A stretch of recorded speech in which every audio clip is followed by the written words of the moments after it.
안녕하십니까. 오세롬이 대입지원관입니다. 이번 시간은 자기소개서 작성법에 대해서 이야기 나누는 시간인데요. 자기소개서 작성 막막하시죠? 지금 무턱대고 컴퓨터 앞에 앉아서 한두 줄 쓰다가 멈춘 친구들, 그리고 새벽 2시에 슬픈 노래 들으면서 새벽 감성으로 쓰고 있는 친구들 멈추시고요. 오늘 저와 함께 차근차근 제대로 된 방법으로 자기소개서 작성 시작해 보도록 하겠습니다. 본격적인 자기소개서 작성 시작 전에 우리가 고민해야 될 게 있어요. 바로 이거죠. 왜 쓰는가? 목적을 분명히 해야만 제대로 된 방법으로 자기소개서를 쓸 수 있기 때문입니다. 자기소개서 왜 쓰는가? 우리 여러분 솔직하게 얘기해 볼까요? 우리 대학 가려고 자기소개서 쓰죠. 대학 가는 방법 중에서도 수시 학생부 종합전형에서 자기소개서를 평가서류로 주로 활용하고 있습니다. 그렇기 때문에 우리는 학생부 종합전형이 어떤 학생들을 평가하고 어떤 식으로 평가하는지에 대한 이해가 기반이 되어야 하는 거죠. 학생부 종합전형은 여러 명의 사정관들이 학교 생활기록부를 중심으로 자기소개서, 추천서, 그리고 면접 등을 통해 학생을 평가하는 종합평가 방식이라는 거 오전 시간에 잘 들으셨죠? 결국에는 학교 생활기록부, 자기소개서, 면접을 통해서 우리 여러분들이 대학에서 공부를 할 수 있는 학생인가, 그리고 인성적인 특징은 무엇인가, 그리고 우리 학과에 적합한 학생인가, 그리고 발전 가능성이 있는가를 평가하는 것이기 때문에 우리의 자기소개서 또한 그러한 내용을 담고 있어야 하는 것입니다. 그랬을 때 궁금한 점이 있죠. 여러 가지 평가 요소들 중에서 자기소개서의 영향력은 과연 얼마나 될 것인가? 자기소개서 상담을 받으러 오는 친구들이 꼭 하는 질문이 있습니다. 이런 질문인데요. 선생님, 제가요 학교 생활기록부가 조금 아쉽기는 한데 자기소개서를 열심히 쓰면 어떻게 좀 뒤집어 볼 수 있을까요? 라는 질문들을 하더라고요. 대학 입학사정관 분들에게 이런 질문을 했습니다. 서류평가 요소들 중에서 반영 비율이 가장 높은 서류는 무엇입니까? 라고 질문을 했더니요. 보시다시피 학교 생활기록부가 압도적으로 많았습니다. 결국에는 자기소개서 역시 학교 생활기록부 기록 내용을 기반으로 하는 것이기 때문에 좋은 학교 생활기록부가 있어야 좋은 자기소개서가 나오는 순리라고 보시면 됩니다. 결국에는 우리 친구들의 학교생활기록부를 비롯한 모든 서류 준비들이 학교생활기록부와 자기소개서, 추천서가 일관성 있게 우리 친구들을 묘사하고 있어야 가장 좋은 평가를 받을 수 있다는 것이죠. 그러면 그렇게 변별력이 없는데 자기소개서 때문에 힘들게 한 달 동안 노력해야 할 필요가 있을까요? 그냥 대충 쓰고 수능 최저 맞추는 게 필요하지 않을까요? 이렇게 생각하는 친구들도 많이 있어요. 물론 수능 최저 학력 기준 중요합니다. 하지만 학생부 종합전형을 준비하는 친구들이라면 자기소개서를 쓰는 데 있어서도 신경을 쓸 필요가 있습니다. 왜냐하면 학생부 종합전형 전형의 특징 때문인데요. 한번 보실게요. 지금 4명의 친구들이 A 대학에 지원을 했습니다. 그리고 모든 친구들이 초등교육과에 지원을 했어요. 이 친구들 같은 대학을 지원했기 때문에 내신 성적 어떨까요? 네, 대체로 비슷하겠죠. 그리고 초등교육과를 목표로 하기 때문에 진로 희망 역시 큰 이변이 있지 않는 이상 대부분 초등교사가 꿈일 겁니다. 진로 희망도 같죠. 그러다 보니 교내 활동도 어떨까요? 대부분 비슷합니다. 왜 초등교사가 되려고 하니 물어보면요. 아이들 좋아하고 가르치는 거 좋아해서요 라고 대답을 한다는 거죠. 무슨 얘기냐면요. 나와 함께 대학을 지원하는 친구들이 나와 모두 비슷비슷한 활동을 해서 온다라는 것입니다. 그래서 나와 비슷한 친구들끼리의 경쟁인 가운데서 나만의 변별력을 보여주는 요소로서 자기소개서는 작용될 수 있다는 거죠.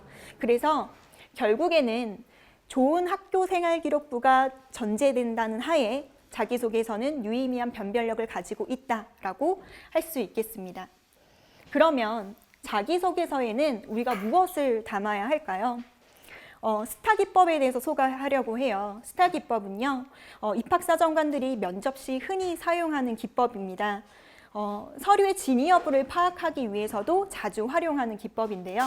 어떤 상황이었는지, 그 안에서 지원자는 어떤 역할을 맡았는지, 그리고 구체적으로 어떻게 행동했는지, 그리고 그것이 가지는 의미가 무엇인지에 대해서 묻는 전개 방식인데요. 우리 생활기록부를 보면은요, 생활기록부는 누가 기록을 하죠? 그렇죠. 기록 주체는 학교 선생님이시죠. 그러다 보니까 내가 고교 생활 중에서 어떤 활동을 했는지, 그리고 어떤 역할을 했는지가 기록이 됩니다.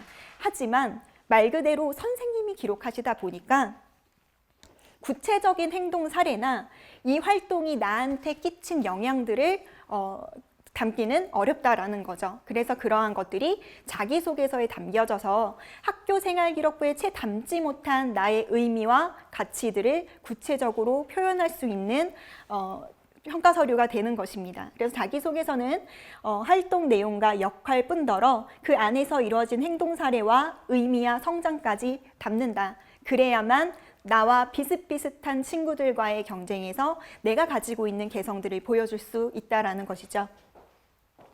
그러면 제가 첫 번째 질문 던졌었죠. 우리 자기소개서 왜 쓰는가? 이 질문으로 다시 넘어가 봅시다. 자기소개서 쓰는 이유? 간단하죠. 자기를 소개하려고. 글쓰기에 여러 가지 종류의 목적들이 있어요. 아마 국어 시간에 배우셨을 텐데요. 첫 번째, 자기소개서의 목적, 정보 전달이 있습니다. 나에 대한, 사람에 대한 정보 전달을 목표로 하죠. 직접적으로 자기소개서 각각 문항에서 요구하는 정보에 대한 답변을 올바르게 하고 있는가? 이건 역시 중요합니다. 현재 대부분의 대학들이 한국대학교육협의회에서 제공하는 공통문항을 활용하고 있습니다.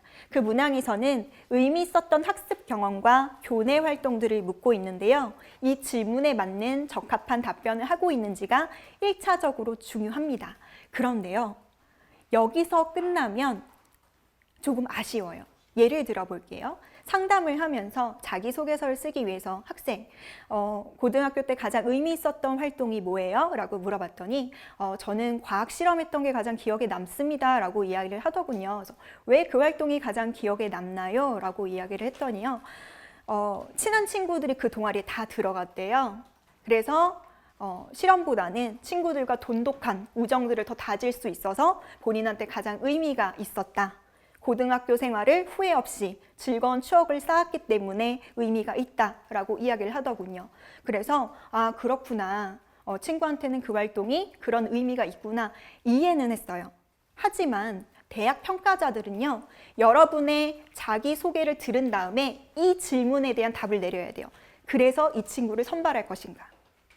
결국에는 우리가 자기소개서를 쓰는 목적은 무엇인가요? 아까 우리 얘기했죠. 대학 가려고. 그래서 실질적인 목적은 지원하고자 하는 대학에서 왜 자신을 선발해야 되는지에 대한 구체적인 사례를 근거로 설득하는 것을 목표로 해야 한다는 것이죠. 이걸 자기소개서를 쓰는 내내 잊지 않아야 합니다. 그래야 중간중간 산을 타더라도 다시 제자리로 와서 올바른 자기소개서 작성을 할 수 있습니다. 평가 서류로서의 글쓰기이기 때문에. 그래서 선생님 저는 좀 필력이 부족해요. 글 쓰는데 자신이 없어요. 그런 거 걱정하실 필요 없습니다. 100일장이 아니에요. 평가 서류로서의 글쓰기이기 때문에 본인의 행동 사례가 구체적으로 잘 드러날 수 있도록 쓴다면 충분히 좋은 평가를 받을 수 있습니다. 그렇다면 왜 써야 하는가에 대해서 우리가 답을 내렸다면 두 번째로 무엇을 써야 하는가에 대해서 이야기를 해보려고 해요. 자기소개서를 쓰면서 끊임없이 스스로에게 질문해야 되는 요소들이 있거든요. 우리 그거 같이 체크를 해보도록 할게요. 첫 번째 이겁니다. 이걸 도대체 왜 쓰고 있는가? 왜 이 이야기를 쓰는가? 이 질문입니다. 이 내용을 통해서 평가자에게 보여주고자 하는 나의 역량, 즉 대학 평가자가 나를 선발해야 되는 미세한 차이라도 나에게 점수를 조금 더 주어야 하는 설득의 근거가 무엇인가를 끊임없이 질문해야 한다는 것이죠. 왜 이야기를 쓰는가, 주제에 대해서 늘 고민하면서 글을 써야 한다고 말씀드렸어요. 그래서 이 내용을 읽고 평가자는 왜 나를 선발해야 하는가에 대해서 고민해야 합니다. 한마디로 글의 주제인 거죠. 대학의 평가자가 내 자기소개서를 읽고 이 학생은 이러한 학생이구나 라고 떠올려지는 그 이미지 있잖아요. 그 이미지 자체를 주제라고 한번 표현을 해보죠. 그 다음에 두 번째로 고민해야 될 게 바로 소재입니다. 내가 기록하고 있는 이 에피소드 안에서 내가 능동적으로 생각하고 말하고 실천하고 있는가, 이것들을 점검해 볼 필요가 있다라는 거죠. 결국에는 뭐냐면 나의 역량을 발휘한 행동 사례, 적절한 에피소드가 있는가입니다. 한마디로 이런 것이죠. 저는 대학에게 저의 리더십을 보여주고 싶습니다 라고 했다면 실제 제가 리더십을 발휘한 사례를 선택을 해야 하잖아요. 그런데 막상 자기소개서를 써보면 그 내용 안에서 나의 리더십이 별로 드러나지 않는 경우들이 있어요. 그랬을 때 우리 친구들이 고민해야 되는 거, 다른 에피소드로 대체할 수 있는가? 아니면은 내가 애초에 이 에피소드를 통해서 보여주고자 하는 역량을 좀 잘못 설정한 것이 아닌가 검토해 볼 필요가 있습니다. 자, 그 다음 세 번째 단계가 바로 글쓰기입니다. 주제도 좋고 소재도 합당한데 그런데 글이 안 써질 때가 있어요. 내가 의도한 대로 표현이 되고 있는가 봤는데 그렇지 않은 거죠. 제 맘 같지 않은 거죠. 그랬을 때는 좀 슬프지만요. 글쓰기적 문제입니다. 우리가 자주 써보지 않아서 오는 문제이거든요. 대표적인 글쓰기적 문제들은 이런 세 가지가 있어요. 구구절절. 네, 요즘 친구들 이제 TMI라고 표현을 하더라고요. 구구절절 하거나 아니면 단순 사실만 나열하거나. 단순 사실을 나열할 거면은 굳이 자기소개서를 볼 필요가 없습니다. 왜냐하면 학교생활기록부에 다 나와 있거든요. 아니면 뭘 말하고 싶은지 불분명한 거예요.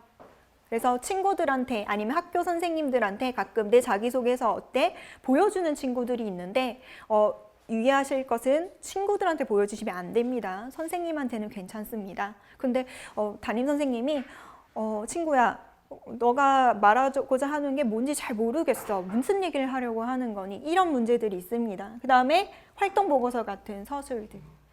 이런 내용들이 있는데요. 주제와 소재에 대한 고민들은 자기소개서 작성 전에 먼저 검토를 해야 하고 자기소개서를 쓰는 중간중간에도 여러 차례 검토 과정이 필요합니다. 그리고 글쓰기는 작성 중과 퇴고하는 과정들까지 여러분들 끊임없이 고쳐 쓰게 될 겁니다. 이 과정들이 내 자기소개서를 쓰는 과정이라고 보시면 됩니다. 아까 보여드렸던 자료죠. 합격하는 자기소개서 작성할 때 주제 소재를 도대체 어떻게 선정해야 되는가 이야기를 하려고 하는데요. 말씀드렸다시피 비슷한 친구들이 지원을 한다라고 했어요. 그렇다면 나랑 목표도 비슷하고 활동도 비슷한 친구들 중에서 내가 가지고 있는 색깔들을 보여주는 그런 자기소개서는 어떻게 쓸 것인가, 그 이야기를 지금부터 해보도록 하겠습니다. 바로 변별력 있는 자기소개서 작성하기 방법인데요. 제가 그동안 우리 강원도 친구들을 여러 차례 만나면서 합격하는 친구들, 학생부 종합전형으로 목표대학에 합격했던 친구들의 자기소개서를 한번 들여다봤어요. 그랬더니 공통적으로 두 가지 특징을 보이더라고요. 첫 번째 특징입니다. 전공적 합성에 대한 이해가 뛰어나다라는 거죠. 요즘은 전공적 합성을 계열적 합성으로 넓게 보고 있는 추세입니다. 학과 교육과정을 분석해서 이 전공이 무엇을 공부하고 어떻게 공부하는 것인지를 파악한 다음에 진로활동을 통해서 알게 된 전공과 직업에서 요구하는 역량과 태도까지도 정리를 하고 그 다음에 이 역량들을 실천했던 친구들이 있어요. 그리고 그 내용들이 자기소개서에 기록이 되더군요. 예를 들어 볼게요. 서울대학교 화학과 교육과정을 가지고 왔습니다. 하나의 예시로 가져왔는데요. 화학과 하면 뭘 배울까요? 우리 친구들 이렇게 생각하죠. 화학 배우겠지. 네, 맞습니다. 그런데 화학 1, 2, 3, 4, 5, 6, 7, 8 이렇게 배우지 않겠죠. 교육과정을 직접 들여다보는 것은 실제 꽤 큰 의미를 가지고 있습니다. 화학을 배울 때에도 사실상 무기화학, 유기화학, 분석화학, 대사생화학, 물화생지들이 직간접적으로 다 배우게 돼 있구나 라는 것들을 보게 되는 거죠. 화학 공부를 한다고 하더라도 화학 자체만이 아니라 과학 전반에 대한 이해도 필요하다는 것을 교육 과정을 봤을 때 이해할 수 있다는 것이죠. 그 다음에 이곳은 서울대학교에서 제공하고 있는 2015 개정 교육과정에 따른 고교생활 가이드북인데요. 이 내용을 보면 서울대학교 재학생 친구들이 내가 대학에서 공부를 해보니까 우리 학과에서 공부를 하려면 이런 공부들이 기초가 되어야 하더라고요 라는 것들을 인터뷰한 내용이 있어요. 그 중에 화학부 내용을 읽어보면은요, 참 재밌게도요, 수학이 제일 중요하다라고 강조를 하더라고요. 핵심은 화학을요, 수학으로 공부한대요. 그래서 수학에 대한 이해가 부족하면 화학 수업을 따라갈 수 없다라는 이야기들을 합니다. 여러분들, 대학에 합격을 했어요. 합격을 했는데 대학에서 수업을 따라가지 못합니다. 여러분들은 지금 당장 목표 대학을 가는 것 자체를 가장 큰 동기를 가지고 있으시겠지만 대학 입시는 인생의 전부가 아니거든요. 그 다음 단계가 있습니다. 대학에서 본인이 원하는 공부를 즐겁게 하기 위해서라도 실제로 어떻게 공부하는지에 대한 탐색이 정말 필요하거든요. 이런 것들을 여러분들이 정보 수집을 하실 필요가 있는 거죠. 그리고 원서들을 읽어 나가기 때문에 화학과에서도 영어는 중요하다라고 제시를 하고 있어요. 그러면 우리가 자기소개서뿐만 아니라 학생부 종합전형 준비할 때도 마찬가지겠네요. 대학 평가자들이 내 생활기록부를 보고 나에 대해서 평가할 때 화학과라 할지라도 화학 성적뿐만 아니라 수학도 보고 영어도 보고 과학 전 과목에 대한 성취도들도 유의미하게 볼 수밖에 없겠네요. 그렇죠? 이런 것들을 파악하시는 게 전공적 합성 측면에서도 지식과 관련된 부분들, 내가 자기소개서에 내가 충분히 대학에서 공부를 할 수 있는 준비가 되어 있는 학생입니다. 고등학교 때 기초를 탄탄히 해놨습니다. 라는 걸 어떤 식으로 보여줄 것인가에 대한 힌트가 되는 겁니다. 그 다음에 우리가 어떤 분야의 전문가가 되는 데 있어서 지식만 필요한 것은 아니죠. 지식 외에도 여러 가지 재능과 태도와 인성을 요구하기도 합니다. 우리가 그런 정보들도 수집을 해야 하거든요. 친절하게도 여러 대학들이 학과의 전공 안내서들을 제공하고 있어요. 그리고 몇몇 대학들은 학과별로 어떤 역량들을 중요하게 요구하는지를 안내하는 안내서들도 제공하고 있습니다. 이쪽에 보시면 학생부 종합전형 준비 길라잡이라는 자료가 있는데요. 이건 강원대학교에서 매년 제공하고 있는 자료입니다. 보시면 모집 단위별로 인재상 그리고 핵심 교과들, 그다음에 어떤 활동들을 긍정적으로 평가하고 있는지 친절하게 안내하고 있고요. 실제로 대학 평가자분들이 평가 들어가실 때 요거 출력해서 평가 들어가신다고 알고 있습니다. 여러분들 이런 내용들을 대학에서 제공하고 있는데 보지 않고 준비하는 것은 마치 선생님이 시험 범위를 알려주셨는데 막연하게 공부하는 거랑 다를 바가 없다는 생각이 드네요. 꼭 확인하셨으면 좋겠고요. 이런 자료들을 제공하지 않는 대학들이라도 대부분의 대학들은 각각의 학과별로 어떤 교육과정들을 가지고 있는지를 친절하게 안내하고 있습니다. 그래서 최소한 교육과정 분석은 기본적으로 해야 한다. 그 다음에 이 활동 플러스 여러분들 3년 동안 진로 수업 시간에 다양한 진로 탐색 활동들 해오셨죠. 그때 알게 됐던 점들 정리해 보시는 거예요. 우리 경희대학교 간호학과를 한번 예시를 들어볼까요? 경희대학교 교육 목표도 한번 써보고 인재상도 한번 적어보고요. 그리고 교육과정도 한번 정리해 봤습니다. 그리고 3년 동안 간호사가 되기 위해서 해왔던 활동들을 통해서 알게 된 간호사한테 요구되는 여러 가지 재능들, 태도들을 정리해 봤어요. 교육과정부터 볼까요? 다른 건 잘 모르겠지만 노인간호학, 모성간호학 이거는 전공 심화 분야이기 때문에 나는 잘 모르겠지만 해부학, 미생물학, 실습, 생리학 이런 내용들을 보니 간호학과에서 공부를 잘 따라가려면 일단은 생물 공부는 탄탄히 해야겠구나.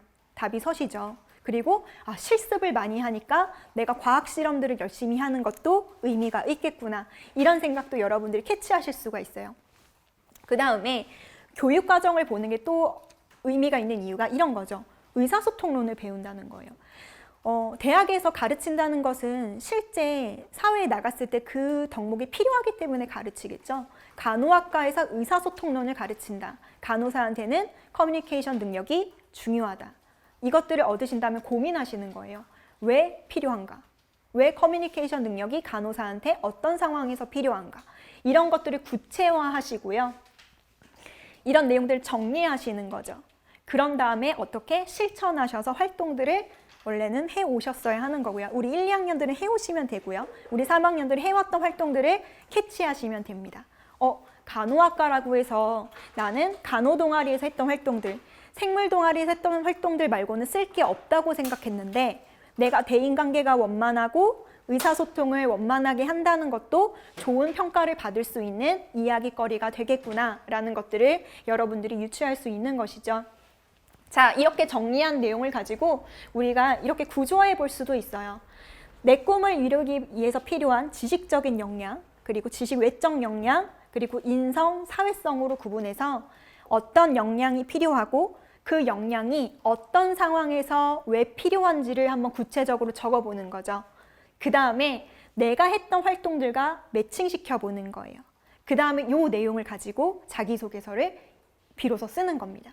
그러면 이 내용이 우리 계기, 활동, 의미 순서대로 쓰는 내용이 글쓰기 과정이 될 거고요. 여러분들이 열심히 고민했던 간호학과에서 요구하는 역량이 무엇인가, 이게 바로 주제가 될 거고요. 그 다음에 여러분들이 열심히 했던 활동들은 이 역량을 드러내기 위한 수단인 소재가 되겠네요. 자, 이 작업을 왜 할까요? 이 작업을 했을 때와 하지 않았을 때 큰 차이가 있습니다. 뭐냐면요, 이거예요.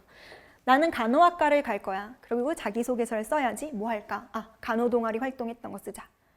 간호동아리에서 가장 의미 있었던 거는 심폐소생술 대회에 참여한 거였어. 그걸 막 열심히 쓰는 거예요. 심폐소생술 대회를 나갔습니다. 최선을 다했습니다. 보람 있었습니다. 보통 이렇게 전개를 하겠죠.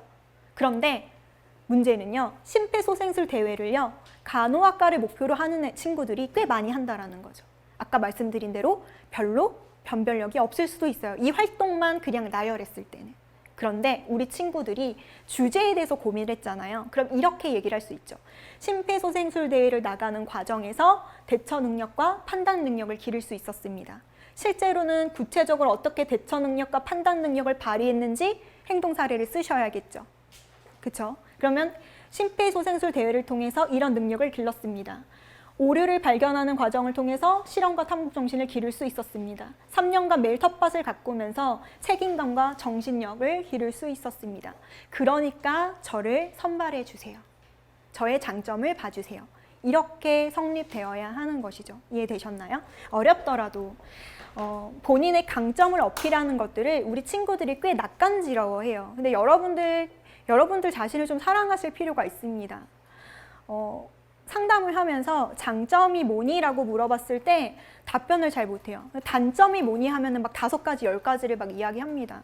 여러분들 자기소개서 쓰는 과정이 힘드실 거예요. 익숙치 않거든요. 근데 여러분들이 이 과정을 통해서 본인이 얼마나 가치 있는 사람인지를 조금 스스로 발견하는 기회가 되셨으면 좋겠습니다. 자, 이렇게 소재를 열심히 찾았어요. 그러면 반드시 그래야 하는 것은 아니지만 현재 대학교육협의회, 한국대학교육협의회 공통 양식에 따르면 1번이 학습 경험에 대해서 묻고요. 2번이 교내 의미 있는 활동에 대해서 묻고 3번이 배려, 나눔, 협력, 갈등 관리, 즉 인성에 대해서 묻고 있습니다. 즉 지식, 재능, 태도와 관련돼서 노력했던 활동들을 각각의 문항에 배치해 볼 수 있겠죠. 네, 여기까지 잘 따라오셨나요? 네. 자, 그 다음 이제 두 번째 특징이에요. 합격했던 친구들의 두 번째 특징. 자기 자신만의 특성을 갖고 있다. 전공적 합성뿐만 아니라 자기의 특징도 갖고 있다. 이런 겁니다. 예를 들어서 꼭 전공이나 직업과 관련한 것이 아니더라도 학교생활기록부에서 드러나는 본인이 좋아하는 것, 본인이 중요하게 생각하는 것, 잘하는 것에 대해서 표현해서 드러나는 아이들이 있어요.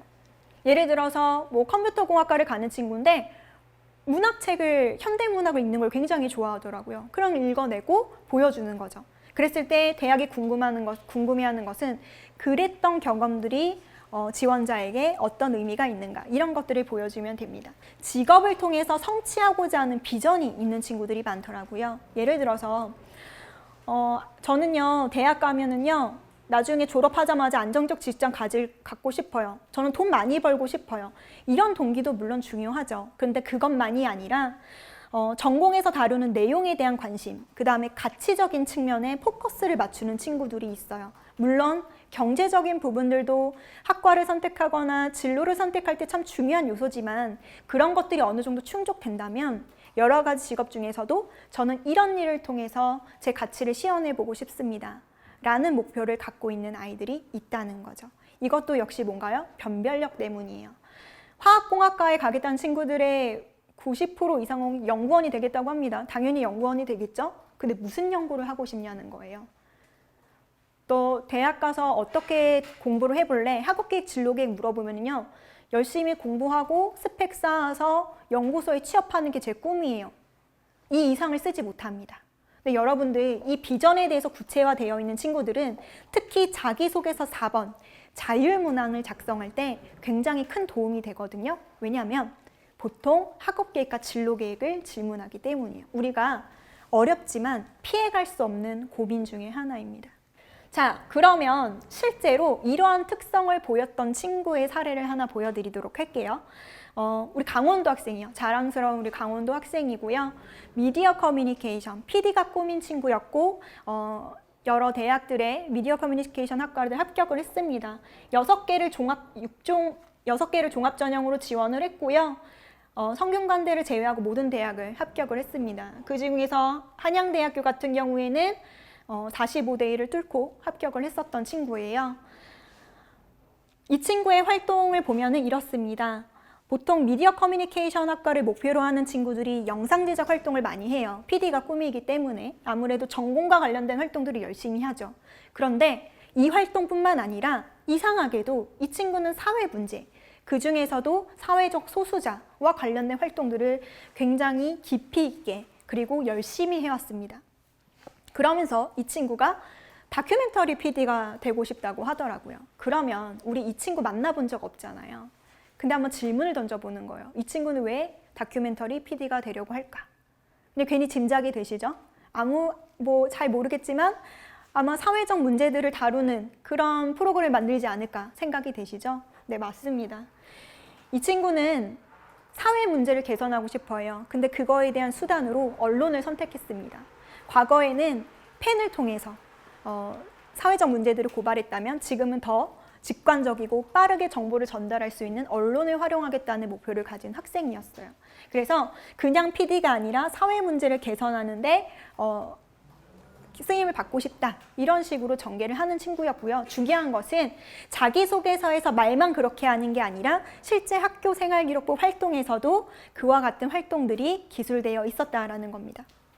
그래서 이 친구는 자기소개서 2번에서도요. 단순히 영상 제작 경험만 쓴 게 아니라 무엇을 영상에 담을 것인가, 메시지와 관련된, 주제와 관련된 본인이 관심 있는 사회적 문제와 관련해서 사고의 깊이를 넓힐 수 있는 그런 활동들을 해왔던 경험을 자소서에 작성을 했고 좋은 평가를 받았습니다. 자, 여기까지 사례를 기반으로 해서 우리가 자기소개서 주제와 소재를 어떤 식으로 선택해야 되는가, 즉 뭘 써야 하는가에 대해서 이야기를 해봤어요. 그 다음에 세 번째 단계입니다. 어떻게 써야 하는가? 3학년 친구들 아마 지금 강의 제일 많이 듣고 있을 거라 생각이 돼요. 근데 제 강의를 들으면서 마음이 좀 아픈 친구들이 있을 겁니다. 제가 지금까지 이렇게 얘기했어요. 전공과 관련된 역량, 그리고 본인의 개인적 역량들을 파악하고 그것들을 실천하고 그 다음 그것을 글로 표현하자라고 했는데요. 선생님, 저는 이미 3학년이고 대부분의 활동들을 마친 상태입니다. 그리고 선생님 말대로 그렇게 활동했으면 참 좋았겠지만 저는 사실 그렇게 대단한 동기를 갖고 활동을 하지 않았어요. 이런 친구들이 많아요.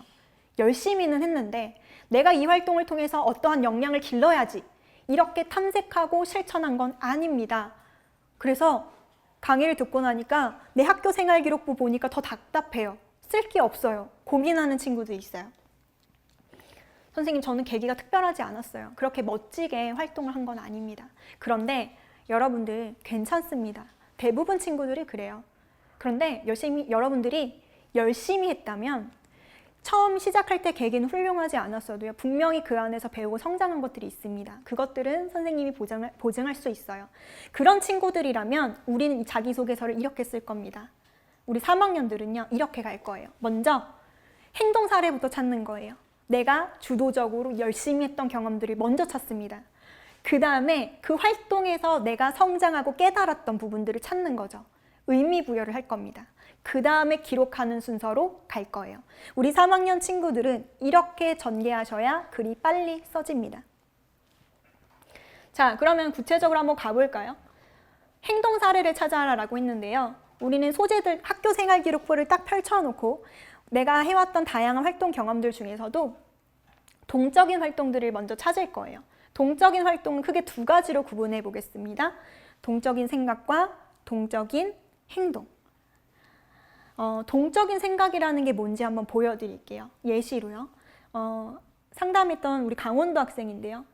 저는 수정란을 대상으로 한 치료가 도덕적으로 가능한지 의문이 들었어요. 라고 시작을 합니다. 학습 동기죠. 그 다음에 어떻게 하는지 보면 정의란 무엇인가 책을 읽고 윤리 수업도 들으면서 실제로 내가 하려고 하는 수정란을 대상으로 한 치료가 책에서 읽었던 롤스의 무지의 베일이라는 이론에 근거하여 도덕적인지 아닌지에 대해서 본인이 답을 내린 내용을 쓰고 있습니다. 뭐냐면요. 머릿속으로 내가 궁금했던 내용에 대해서 답을 찾기 위해서 계속 탐구하는 거죠. 이게 능동적인 생각이라는 의미입니다. 보통 궁금했을 때 그 순간 잊어버리고 넘어가는 친구들도 많아요. 근데 궁금함을 참지 못하고 계속 꼬리를 물고 탐구하는 모습들을 보여주는 거죠. 이런 것도 좋은 사례라고 할 수 있습니다. 두 번째, 동적인 행동인데요. 이 친구는요, 발생하기 너무 재밌어졌어요 라고 시작을 한 다음에요. 이보디보도 읽고요. 도서관 가서 세포생물학 책도 읽어보고요. 아직은 생명과학 2를 공부할 때가 아니었는데 그때 당시에는 1을 배울 때였는데 2도 직접 찾아서 읽어보고 자기가 공부한 내용들을 친구들과 공유하는 시간도 갖고 이 친구도 무언가에 관심을 가졌을 때 거기서 끝나는 게 아니라 행동의 행동으로 이어져서 주도적으로 활동을 확장해 나가는 그런 모습을 보여줬습니다. 자, 동적인 생각과 동적인 행동, 이 중에서 무엇이 더 좋은가? 그런 건 없어요. 둘 다 중요합니다. 여러분들은 그래서 내가 3년 동안 해왔던 활동들 중에서 주체적으로 사고하고 능동적으로 실천했던 활동들을 우선적으로 선별하실 필요가 있는 거죠. 그 다음에 여기다가 우리가 의미 부여를 해볼 거예요. 열심히 했으니까 내가 여기서 얻어간 것이 있을 거잖아요. 그래서 우린 여기서 설득의 근거를 찾을 건데 첫 번째, 전공과 관련 짓기. 교육과정도 보고 3년 동안 진로활동에서 했던 활동을 통해서 이 학과에서 어떤 역량을 요구하는지 우리가 찾아왔잖아요. 그걸 가지고 내가 의미 있게 했던 활동들이랑 연결시켜 보는 거죠. 예를 들어서 이 친구는 지금 현재 춘천교대를 다니고 있는 친구인데요. 초등 축제에서 우리 역사 바로 알기 기획 운영 활동을 해왔어요. 그래서 이 얘기를 자기소개서에 쓸 거면 이 활동이 왜 의미가 있는지를 설명할 수 있어야 되잖아요. 그래서 초등교육과 한번 연결시켜봐 라고 친구한테 제안을 했더니 이렇게 말하더라고요. 선생님, 제가요 학교 선생님들을 관찰했는데 선생님들은 수업도 늘 기획하셔야 되고요. 수업뿐만 아니라 수업 외에 다양한 교육 활동들을 하세요. 아이들을 위해서요. 그래서 그런 것들을 추진하고 운영할 수 있는 능력이 필요하다고 생각합니다. 저는 우리 학교 친구들이 공휴일을 빨간 날이라고 학교 안 간다고 좋아만 하는 걸 보고 마음이 아팠어요. 그래서 국가 기념일들이 어떤 가치를 갖고 있는지 알기 쉽게 받아들일 수 있는 다양한 역사 바로 알기 프로그램을 기획했고 성공리에 마쳤습니다. 이 활동을 통해서 교사한테 필요한 교육 기획 운영 능력을 보여주고 싶어요. 이렇게 전개했던 친구입니다. 여러분들도 이렇게 전개할 수 있으면 돼요. 그리고요, 요 문장이요. 여러분이 의미 부여했던 이 내용이요. 자기소개서 에피소드 마지막 단락 배우고 느낀 점에 들어갈 수 있겠네요. 이 과정을 통해서 저는 이런 역량을 기를 수 있었습니다. 내지는 이러한 것들의 중요성을 깨달을 수 있었습니다. 참 겸손하게 말하지만 실제 내용을 읽어보면 본인이 실천하고 있죠. 그러니까 나는 그런 역량의 중요성도 알 뿐더러 그런 것들을 실천할 수 있는 잠재력을 가지고 있는 학생이니 저에게 기회를 주세요. 이것이 자기소개서 작성 방법입니다. 선생님, 아무리 생각해도 전공과 연결시키기가 너무 어렵습니다. 하는 친구들도 있어요. 사실 3년 동안 해왔던 활동 중에서 단 하나라도 전공과 연결시키기 어렵다면 그 친구는 종합전형을 제대로 준비 안 한 걸 수 있습니다. 그런데 우리 친구들 중에 학생부 종합전형을 완벽하게 준비한 친구들만 종합전형을 지원하는 건 또 아니죠. 그렇죠? 그래서 우리는 어떻게든 의미 부여를 해 나가야 합니다. 그랬을 때 보편타당한 인재적 역량 이렇게 끌어가는 거죠. 미래 사회에서 요구하는 뭐 글로벌 인재라든지 뭐 팀워크라든지 창의력이라든지 이런 식으로 전개해 볼 수 있는 거죠. 기계공학과를 지원 학생인데 이 친구는 그냥 전공과 상관없이 동아리 활동을 열심히 했어요. 어렸을 때부터 밴드부 활동을 했고 고등학교 때도 했습니다. 사실 동아리 활동을 꼭 전공과 관련된 활동을 할 필요는 없어요. 중요한 거는 대학은 또 묻습니다. 의미. 왜 3년 동안 밴드부 활동을 했는지, 그것이 지원자한테 어떤 영향을 끼쳤는지. 그랬더니 이 친구가요, 이렇게 얘기해요. 저 되게 공부를 열심히 했는데요. 다른 친구들 놀 때 밴드부 활동이 저한테 이 학업 스트레스를 건전하게 해소할 수 있는 기제였어요. 그리고 합주를 하는 과정에서 협력할 수 있고 다른 친구들과 조율할 수 있는, 공부를 할 때는 혼자만 하니까 몰랐던 것들을 배울 수 있었습니다. 근데 교수님, 제가 나중에 연구원이 되면 혼자 연구하는 거 아니잖아요. 팀 활동을 해야 되잖아요. 그럴 때 이 합주 경험들이 저한테 긍정적인 영향을 끼칠 거라고 생각합니다. 이렇게 의미 부여를 할 수 있어야 합니다. 여러분들 이 내용을요, 글로 쓰면 자기소개서고요, 말로 하면 면접이 됩니다. 지원자는 3년 동안 어떤 활동을 했고 그 활동이 어떤 의미가 있습니까? 이 질문에 답변할 수 있어야 합니다. 그러려면 본인의 활동들을 긍정적인 시선을 가지고 다시 한번 검토를 하셔야겠죠. 자기소개서 소재 선택 방법 정리하면 첫 번째, 학교생활기록부에 가장 의미 있게 했던 활동들을 선택한다. 그 다음에 의미 있는 것에서 끝나는 게 아니라 이 소재줄 중에서도 주도적인 생각과 행동의 빈도, 즉 행동 사례가 많은가, 이것들도 체크를 합니다. 그 다음에 행동 사례가 많이 나오면 그것을 전공적 합성과 보편적 인재상에 한번 연결시켜 보는 거죠. 전공을 수행하거나 대학 생활을 하는 데에 어떠한 의미가 있는지 연결해 본다. 선생님, 의미 있는 활동 좋은데요. 꼭 행동 사례가 많이 나와야 합니까? 라고 생각하는 친구들도 있어요. 물론 한두 가지 정도 에피소드는 뭐 내가 막 주도적으로 뭔가를 하지 않아도 깊이 있는 배우고 느낀 점이 있다면 그걸 쓰는 것도 저는 가치 있다고 생각해요. 근데 줄곧 내내 능동적이지 않았을 때 고민이 있습니다. 예를 들어 볼게요. 어떤 친구가요, 교사가 꿈인데 가장 인상 깊었던 경험이 졸업한 선배, 교대를 합격한 선배가 모교를 찾아와서 특강을 했대요. 근데 그게 본인한테 굉장히 큰 영감을 줬대요. 본인의 교재관을 정립하고 자기가 교사가 될까 말까 고민했는데 확신을 갖게 된 계기였다고 하더라고요. 그럼 이 친구한테는 정말 의미 있는 활동이잖아요. 그쵸? 그래? 뭐 어땠는데 얘기를 해봐 그랬더니 그 선배가 어떻게 도전했고 어떻게 노력했는지를 열심히 설명하더라고요. 그렇구나. 근데 이 내용이 자기소개서에 써지잖아요. 그럼 대학 평가자가 봤을 때는요, 이 지원자가 아니라 그 모교 선배를 선발하고 싶죠. 왜? 그 친구가 훌륭한 거니까요. 결국에는 이 친구가 영감을 받고 모교 선배한테 영향을 받은 다음에 그럼 나도 실천해야지 하고 행동으로 나아가졌을 때 아무래도 더 좋은 평가를 받을 수밖에 없다라는 것이죠. 그래서 여러분들, 우리 혹시 1, 2학년 친구들, 미리 듣고 있는 훌륭한 친구들이 있다면 실천하는 습관을 기르도록 합니다. 그것이 여러분들한테 큰 힘이 될 거예요. 세 번째 단계입니다. 이제 글쓰기인데요. 주제도 소재도 잘 선택했는데 내 맘대로 안 될 때가 있죠. 우리 3학년들이 이 시점에서 많이 고민하는 건데, 첫 번째, 동적으로 표현하는 부분들을 우리가 신경을 써야 돼요. 정답은 아닌데 동적으로 표현하는 패턴들의 사례를 보여드릴게요. 먼저 문제 상황. 활동의 동기를 제시하고 그 문제 상황에 대해서 어떤 생각이 들었는지, 그래서 어떻게 행동했는지, 결과는 어땠는지.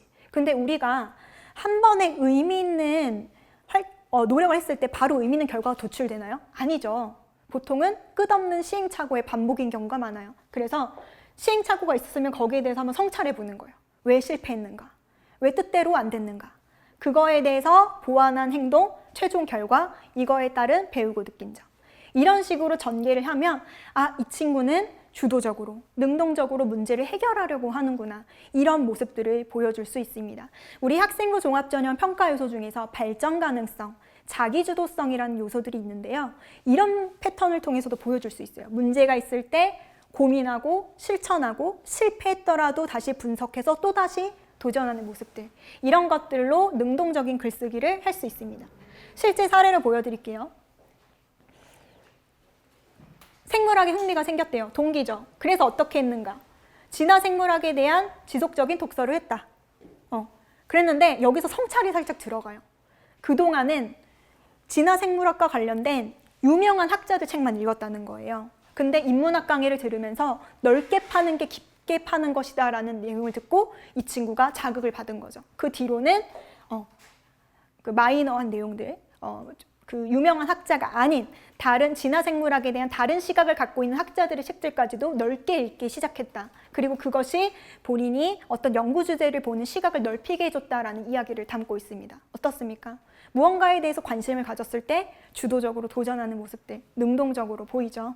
이런 식으로 똑같은 경험을 쓰더라도 이런 식으로 능동적으로 전개했을 때 조금 더 주도적으로 문제 해결 능력이 뛰어난 친구로 보여줄 수 있다는 거예요.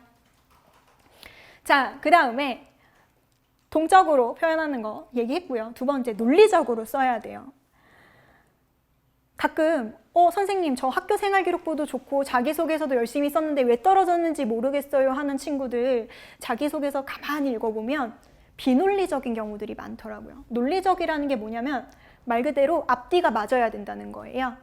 처음에 어떤 상황을 제시했으면 그 상황과 생각과 행동과 결과가 일관성이 있어야 한다는 겁니다. 보통 이런 친구들이 많아요. 문제 상황을 제시했는데 이 문제 상황을 해결하기 위한 행동 사례가 문제 상황과 맞지 않는 거죠.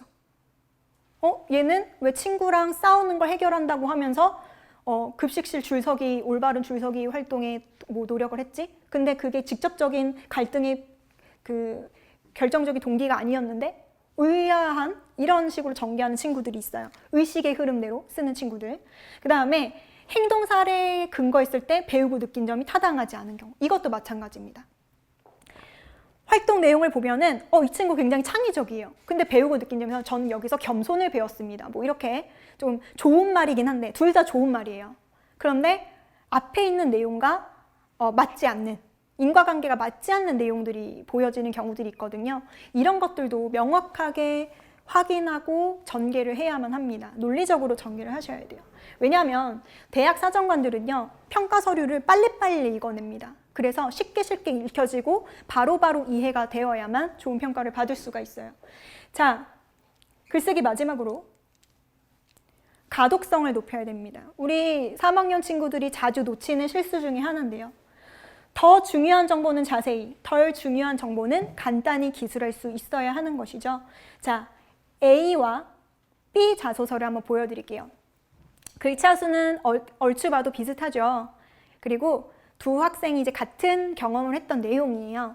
그 지구과학 세부 능력 및 특기 사항에 천구이로 실험을 하는데 천구이가 잘못 조작됐다는 것을 처음 발견한 학생이다.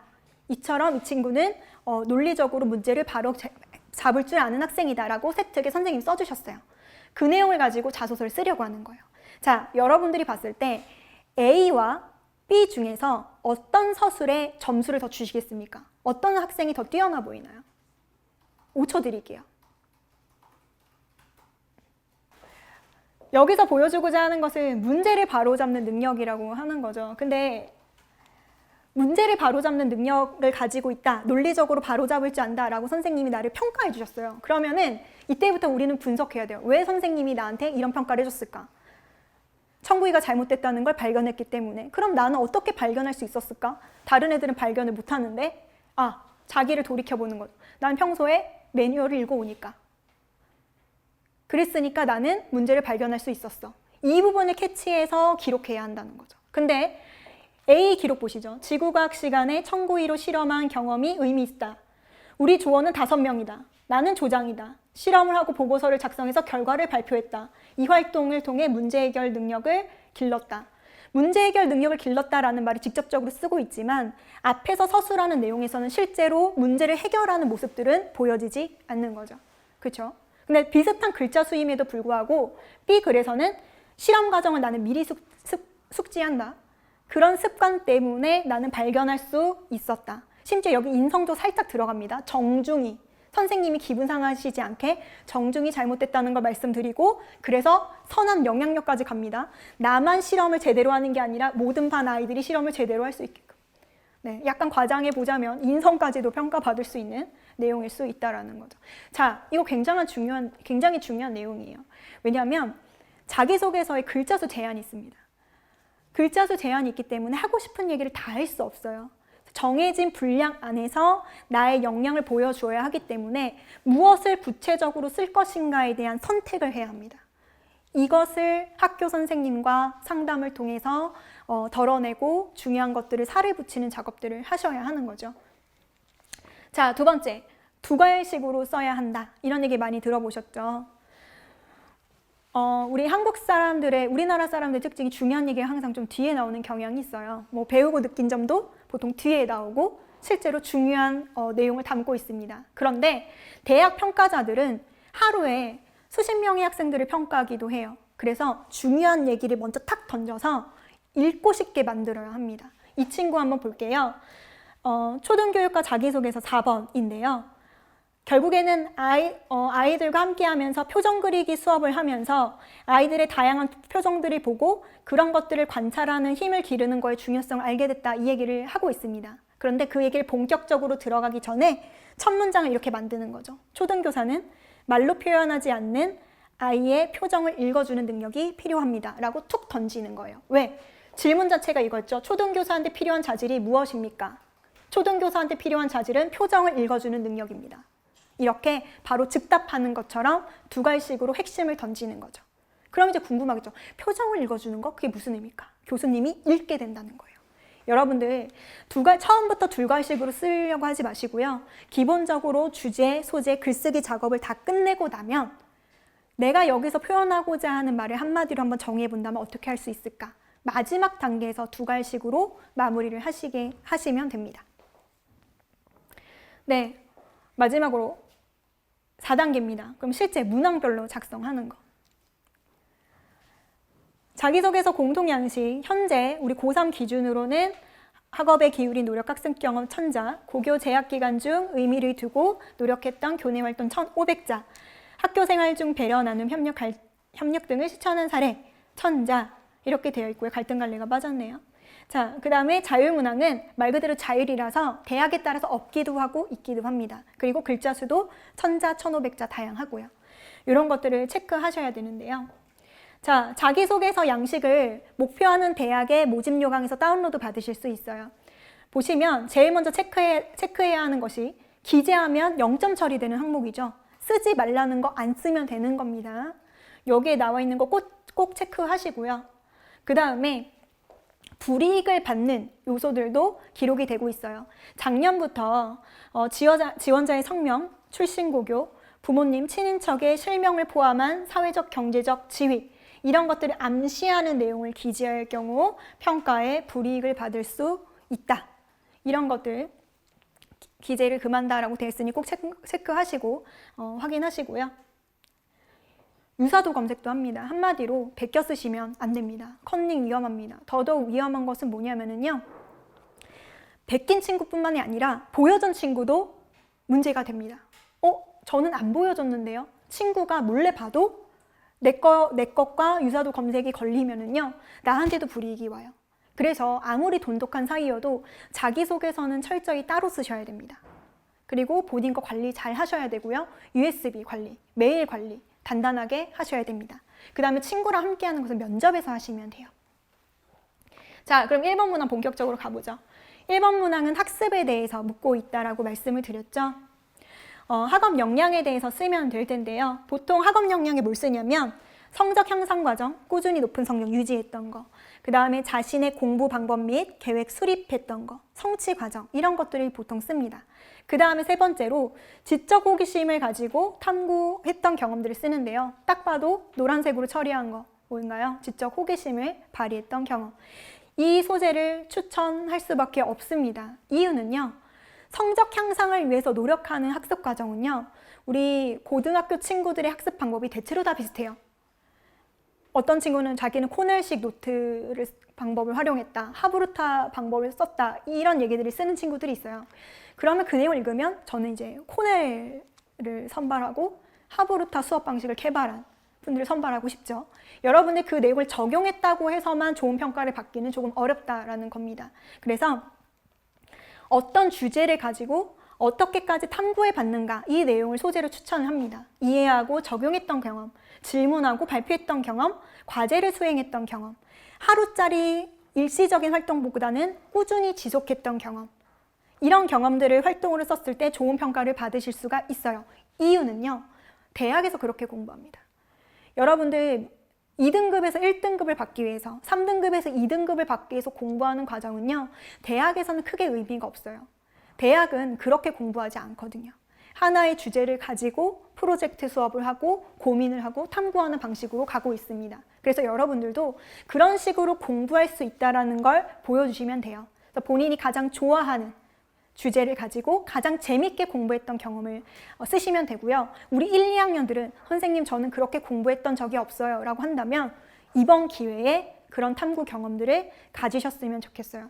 여러분들 지금 집에만 있다고 많이 답답해 하시죠. 그런데 저는 지금이야말로 어떻게 보면 기회일 수도 있다는 생각이 들거든요. 내신에 대한 압박을 조금 넘어서서 진짜 주제에 대한 공부들을 깊이 있게 하시는 경험들을 쌓으셨으면 좋겠습니다. 자, 자기소개서 1번 문항 예시 잠깐 보여드릴게요. 이거 상담했던 친구인데요. 처음 학습 동기, 모의고사 성적 떨어지고 좌절했대요. 마음이 아팠대요. 그래서 학습 플래너 열심히 작성해서 학교 수업은 빨간색, 부가 설명은 파란색, 뭐 3가지 색깔이나 썼습니다. 열심히 공부해서 그 결과 성적을 올렸다라고 썼어요. 근데 우리가 고민해야 되는 거 있죠? 이 친구가요, 지원한 대학은 본인 성적보다 다른 친구들이 더 성적이 높아요. 근데 여기 와서 이렇게 공부했던 경험을 써봤자 별로 메리트가 없죠. 이 친구가 그 다음에 종합전형으로 한번 다시 재도전을 했습니다. 그러면서 자기소개서 1번을 대대적으로 고쳤었어요. 첫 문장이 이렇게 시작합니다. 저는 돈으로 고통받는 서민들을 위한 자산운용가가 되고 싶어요. 그래서 경제 공부를 해왔습니다. 그런데 우리 학교는 경제 수업이 개설이 안 돼 있어서 학교에서 배우는 수학 내용들 중에서 어떤 게 경제와 관련되어 있는지 공부하기 시작했어요. 이 내용을 담고 있습니다. 무엇을 공부했는가, 그리고 왜 공부했는가, 어디까지 공부해 봤는가를 작성하고 있죠. 네, 구체적으로 말할 수 없지만 본인이 지금 목표로 하고 있는 대학을 다니고 있습니다. 자, 자기소개서 1번. 많은 친구들이 어려워하기 때문에 자기소개서 1번은 좀 구체적으로 이야기를 할게요. 지적 탐구심을 보여줘야 한다라고 했는데요. 이 친구도 우리 강원도 친구예요. 독서 목록을 봤는데 아무래도 과학책을 굉장히 많이 읽었죠. 과학책 중에서도 생명과학, 그리고 화학, 그리고 그 중에서 약학에 대한 책을 굉장히 많이 읽었습니다. 왜 이런 책을 많이 읽었니? 라고 물어봤더니요. 이 친구가요. 선생님 제가요 3년 동안 지체장애 시설에서 봉사활동을 했는데 여기서 우리 다운증후군 친구들을 만나면서 이 친구들을 위한 약을 개발하고 싶다는 동기가 생겼습니다. 그래서 찾아보니까 생명과학 중에서도 발생학이라는 분야가 이 문제에 대해서 연구할 수 있는 기본 이론이더라고요. 이렇게 이야기를 시작했어요. 그게 동기가 돼서 발생학을 공부했고 어디까지 공부해 봤는지. 이 친구가 앞서서 글쓰기와 관련해서 보여준 예시, 그 친구 자기소개서입니다. 이런 연구를 통해서 문제를 해결할 수 있지 않을까? 근데 수정란 대상으로 한 치료가 도덕적일까? 그게 맞나? 그래서 찾아봤더니 현재는 여기까지 도달했다. 이게요, 그냥 상담한 내용을 자기소개서에 쓴 겁니다. 이런 이유 때문에 공부했고 여기까지 공부해봤어요. 이거 자기소개서 1번에 썼어요. 여기서 쓴 이 친구의 학습 경험은 책 읽고요, EBS 강의 들은 거밖에 없습니다. 이렇게도 쓸 수 있습니다. 선생님, 우리 학교는요, 교내 활동이 별로 다양하지가 않아요. 대회도 많이 없고요, 수행평가도 다양하지 않아요. 그래서 저는 자기소개서 잘 쓸 수 없어요. 종합전형으로 좋은 대학 갈 수 없을 것 같아요. 이거 아니에요. 여러분들이 주어진 환경에서 주도적으로 탐구했다면 충분히 좋은 평가 받을 수 있습니다. 이 친구, 네, 열심히 하는 친구였고 목표 대학에 합격을 했고요. 그래서 자기소개서 1번 작성 공식은 지적 탐구심, 즉 학습 내용과 학습 방법을 통해서 보여주는 것이다 라고 결론을 맺겠습니다. 2번은요, 교내에서 의미 있게 했던 활동들이에요. 여기서 여러분들한테 꼭 얘기하고 싶은 것은 보통 2번에다가 동아리 활동을 주로 쓰는데 동아리 활동 당연히 좋죠. 근데 동아리 활동 외에도 다양한 활동들을 기록할 수 있다. 그래서 수행평가, 책 한 권으로도 쓰는 친구들도 있어요. 그래서 활동이 많이 없다고 생각하는 친구들 자신감 잃지 마시고 적극적으로 기록해 주셨으면 좋겠고요. 아무래도 전공과 내지는 계열 적합성을 보여줄 수 있는 활동들, 그 다음에 자기주도적으로 문제를 해결했던 경험들을 추천합니다. 3번 문항인데요. 학교 생활 중 배려, 나눔, 협력, 갈등 관리를 실천한 사례와 배우고 느낀 점 이렇게 쓰게 되어 있어요. 인성, 사회성, 태도를 보겠다라는 건데 제일 많이 하는 질문이 이거죠. 배려, 나눔, 협력, 갈등 관리 중에 어떤 거 써야 돼요?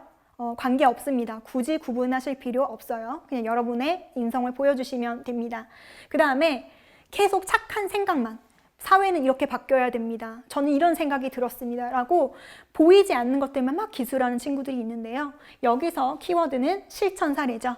네, 그래서 여러분들이 실제 행동한 내용들을 기록하시는 게 포인트입니다. 그 다음에 자기소개서 3번 읽어보면 본인이 마치 대단한 성인 군자처럼 나만 가면 막 그 학급이 바뀌고 학교가 변하고 막 친구가 막 성격이 변하고 막 이렇게 쓰는 친구들이 있어요. 물론 그 친구 훌륭한 친구죠. 그런데 그런 것도 좋지만 정말 고등학생들이 솔직하게 반성하고 성찰하고 고민하는 모습들도 진정성 있게 와닿을 수 있거든요. 그런 내용들도 좀 써주시면 좋다는 생각이 들고요. 다만 솔직한 표현의 완급 조절은 필요하죠. 어떤 친구가 자기소개서 3번에 이렇게 시작하면 저는 방황을 했습니다. 이렇게 시작을 해요. 근데 끝끝내 그 방황이 뭔지 설명해 주지 않고 방황을 다 채 끝내지 못하고 자기소개서가 마무리가 되더라고요. 마지막 한 줄에 하지만 이제부터 변하겠습니다. 이렇게 써 있어요. 그러면은 평가자 입장에서는 어떤 방황을 했는지 굉장히 다양한 생각과 복잡한 생각이 들겠죠. 자, 정리하겠습니다. 자기소개서를 쓸 때에는요.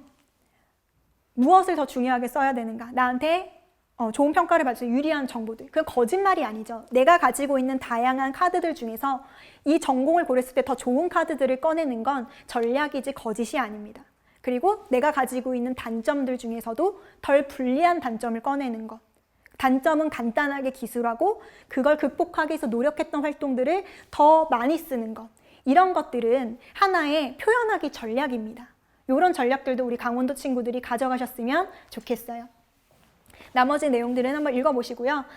그 다음에 1대1, 개인과 개인 간의 착한 행위만이 아니라 어떤 공동체한테 영향을 끼쳤던 경험들, 이런 것들도 좋은 평가를 받을 수 있습니다. 특히나 상경 계열 쪽은 리더십을 중요하게 보기 때문에 이런 활동들을 소재로 많이 쓰고 있어요.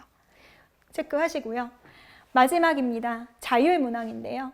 자율문항 가기 전에 우리 공통문항 보면은 다 배우고 느낀 점 중심으로 쓰라고 돼 있잖아요. 배우고 느낀 점은 눈에 보이지도 않는데 왜 자꾸 배우고 느낀 점 중심으로 쓰라고 하는가 봤을 때요. 여러분들의 생각하는 수준, 사고의 깊이를 보고자 하는 것이죠. 그런데 여러분들이 보통 활동만 나열하고 배우고 느낀 점은 간단하게 쓰거나 아니면 소소한 활동에 과하게 의미 부여를 쓰레기 줍고 지구의 환경 문제에 대해서 논하거나 이렇게 하는 경우들이 있어요. 여러분들이 여기서 요구하는 배우고 느낀 점은요. 기분이나 감정을 요구하는 게 아닙니다. 흥미 있었다, 보람 있었다, 뿌듯했다 라는 초등학교 일기식의 서술어는 좀 지양하시고요. 배운 점, 성장한 점, 영향받은 점, 변화한 점이라고 해석하시고 전개하시면 좋겠습니다. 네, 마지막입니다. 자율문항 작성인데요. 대학마다 자율문항을 가지고 있다라고 말씀을 드렸고 문항이 다 다르다고 했어요.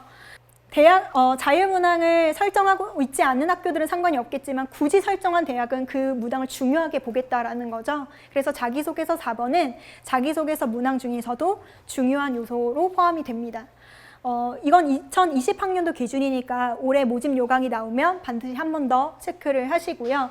대학별로 자율문항들을 쭉 훑어보면요. 대부분 이런 것들을 묻습니다.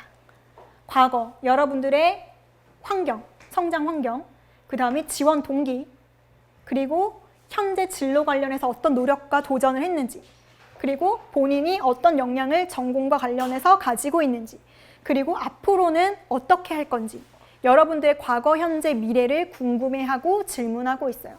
그러면 이 질문에 답변하려면 왜 이 질문을 하는가도 탐색할 필요가 있겠죠. 첫 번째, 교육 환경에 대한 질문입니다. 여기서 교육 환경에 대한 질문을요, 가정 환경으로만 협소하게 해석하는 친구들이 있어요. 선생님, 저는 농어촌이어도 그렇게 집안이 어렵지 않았는데요. 농어촌이랑 가정의 가계 문제는 별개인 거죠.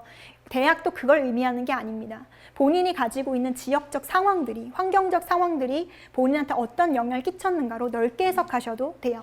예를 들어서 읍면 지역은 아니지만 저는 동해에 살고 있어요. 그래서 동해가 무역항이고 그래서 이런 특성들에 자연스럽게 노출될 수 있었습니다. 이렇게 전개하는 방식도 있다라는 거죠. 넓게 보셨으면 좋겠고요. 자, 그 다음에 지원 동기와 향후 계획을 질문하는 대학들이 대부분이거든요. 요건 한 세트로 생각하시면 돼요. 어떻게 전개하실 거냐면 어떠한 경험을 이유로 어떠한 목표가 생겼고 이를 위해서 재학 기간 동안 어떠한 노력을 했고 어떤 역량을 길렀으며 그래서 앞으로는 대학 가서 어떻게 발전할 것인지 이거를 근거를 가지고 이야기를 하는 거죠. 글로벌 시대니까 배낭여행 가고 싶다. 취업을 해야 되니까 토익 공부하겠다. 그 학습 계획이 아니라 내가 이 공부를 왜 해야만 하는가에 대한 타당한 근거를 제시할 수 있어야 한다는 거죠. 저는 세계적인 건축물이 있는 나라에 배낭여행을 가고 싶습니다. 왜? 건축가가 꿈이거든요. 그래서 직접 보고 탐구하면서 앞으로 우리나라의 특성을 반영할 수 있는 우리나라 고유의 건축물들을 개량해 나가고 싶습니다. 이런 의미들을 부여할 수 있는가가 중요해집니다. 마지막입니다.